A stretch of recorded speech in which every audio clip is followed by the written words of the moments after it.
আচ্ছা তুই আমাকে একটা কথা বল, বাড়ির লোকে আমাকে বলছে পড়াশোনায় ফোকাস করতে, কেন? আমার কি কোনো সেলফ রেসপেক্ট নেই? মাঝে মাঝে পড়াশোনাও তো আমার উপর ফোকাস করতে পারে। তারপরে বাড়ির সবাই জানে কিন্তু আমি আমার সেলফ রেসপেক্ট নিয়ে এতটা ভাবি। তাও এই পরশুদিন আমার দাদু আমাকে কি বলছে জানিস? কি?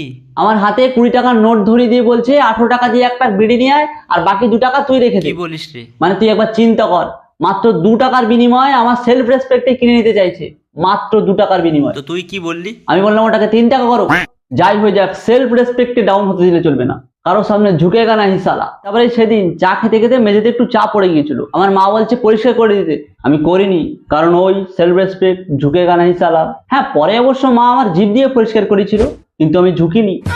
কিন্তু তবুও আমার বাড়িতে আমার সেলফ রেসপেক্টকে যথাযথ সম্মান আমার মাই করে। কেমন? যেমন এই ধরো, আগে আমার মা আমাকে খুব মারতো, মানে বেধড়ক মারতো। তারপর আমি মাকে বললাম, শোনো মা, আমার শরীর যতটা মার খাওয়ার জন্য কেপেবল ততটাই মারো। তারপর মা আমার কথা শুনেছিল, আগে 10টা ঝাঁটার বাড়ি মারতো, এখন 9টা মারে। তারপরে মাকে আমি এটাও বললাম যে দেখো মা, আমি বড় হচ্ছি, আমি ঝাঁটার বাড়ি খেতে পারবো না।